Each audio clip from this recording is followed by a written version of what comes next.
താൻ അടക്കമുള്ള നേതാക്കളാരും മുഖ്യമന്ത്രി സ്ഥാനാർത്ഥികളല്ലെന്ന് കോൺഗ്രസ് പ്രതിപക്ഷ നേതാവ് വി ഡി സതീശൻ. പ്രതിപക്ഷ നേതാവ് എന്ന നിലയിൽ UDF-നെ അധികാരത്തിലെത്തിക്കുക മാത്രമാണ് ലക്ഷ്യം. KPCC പ്രസിഡന്റിനെ മാറ്റാനുള്ള യോഗമല്ല ദില്ലിയിൽ നടന്നത്. യോഗത്തിൽ പറഞ്ഞ കാര്യങ്ങളൊന്നും മാധ്യമങ്ങളോട് പറയില്ലെന്നും വി ഡി സതീശൻ വ്യക്തമാക്കി. കേരളത്തിൽ ഞാനടക്കമുള്ള ഒരു കോൺഗ്രസ് നേതാവും ഈ തെരഞ്ഞെടുപ്പിലെ മുഖ്യമന്ത്രി സ്ഥാനാർത്ഥികളല്ല. എൻ്റെ പ്രയോറിറ്റി കേരളത്തിലെ UDF-നെ 100 സീറ്റിലധികം ഭൂരിപക്ഷത്തിൽ വിജയിപ്പിക്കുക എന്നുള്ളതാണ് ലീഡർഷിപ്പിലിരിക്കുന്ന UDF ചെയർമാനായ എൻ്റെ ദൗത്യം. അതിൻ്റെ ഏകോപന ചുമതല എനിക്കാണല്ലോ സ്വാഭാവികമായിട്ടും UDF ചെയർമാൻ. അത് ഞാൻ നിർവഹിക്കും. ഞാൻ ആ യോഗത്തിൽ പറഞ്ഞ കാര്യങ്ങളൊന്നും ഞാൻ പുറത്തു പറയില്ല.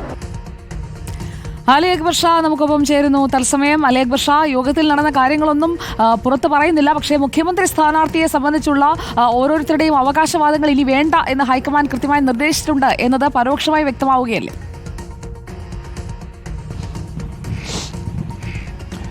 സുജയ, കാലടി സംസ്കൃത സർവകലാശാലയിൽ നടന്നൊരു പരിപാടിയിലായിരുന്നു ബന്നി ബെഹനാനും വി ഡി സതീശനും ഒരുമിച്ച് പങ്കെടുത്തത്. ഇവിടെ വെച്ചാണ് മാധ്യമങ്ങളുടെ ഈ പ്രതികരണം ഉണ്ടായിരിക്കുന്നത്. പ്രധാനമായും ഡൽഹിയിൽ വെച്ച് നടന്ന ചർച്ച അത് ഒരു തരത്തിലും KPCC-യിലെ നേതൃമാറ്റവുമായി ബന്ധപ്പെട്ടായിരുന്നില്ല, മറിച്ച് കേരളത്തിലെ ഭരണമാറ്റവുമായി ബന്ധപ്പെട്ടായിരുന്നു എന്നതാണ് രണ്ടുപേരും ഒരേ സ്വരത്തിൽ ആവർത്തിച്ചത്. KPCC-യുടെ തലപ്പത്ത് വരേണ്ട അഴിച്ചുപണികളെപ്പറ്റി യാതൊരു വിധത്തിലുള്ള ചർച്ചയും ഡൽഹിയിലെ ഈ യോഗത്തിൽ നടന്നിട്ടില്ല. പ്രധാനമായും കേരളത്തിലെ നിലവിലെ ഇടത് സർക്കാരിനെ താഴെ ഇറക്കാനുള്ള എന്തെല്ലാം നടപടികൾ ചെയ്യാൻ കഴിയുമോ അതുമായി ബന്ധപ്പെട്ടുള്ള ചർച്ചകളായിരുന്നു പ്രധാനമായും നടന്നതെന്നാണ് ഇരുവരും പറഞ്ഞത്. മറ്റൊരു പ്രധാന കാര്യം വി ഡി സതീശൻ പറഞ്ഞ കാര്യമാണ്.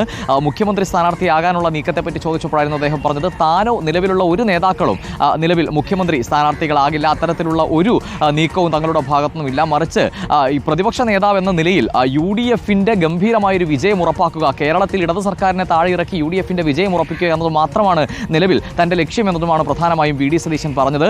ഈ നടന്ന യോഗവുമായി ബന്ധപ്പെട്ടുള്ള വിവരങ്ങൾ കൂടുതലൊന്നും മാധ്യമങ്ങളോട് പറയാനില്ല. മാധ്യമങ്ങൾക്ക് എൻട്രി ഉണ്ടായിരുന്നൊരു യോഗവുമല്ല. അതുകൊണ്ട് തന്നെ കൂടുതൽ ചോദ്യങ്ങൾ വേണ്ട എന്നും വി ഡി സതീശൻ വ്യക്തമാക്കിയിട്ടുണ്ട്. അതുപോലെ തന്നെ സംസ്ഥാന സർക്കാരിനെതിരായ അതിരൂക്ഷമായ വിമർശനമായിരുന്നു വി ഡി സതീശൻ മാധ്യമങ്ങളെ കണ്ടപ്പോൾ രൂക്ഷമായി തന്നെ ഉന്നയിച്ചിട്ടുള്ളത്.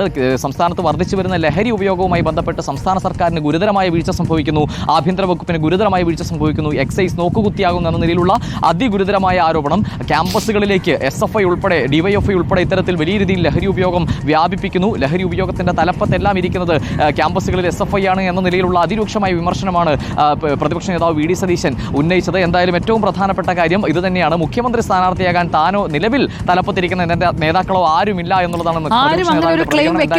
വി ഡി സതീശൻ തുറന്നു പറയുകയാണ്.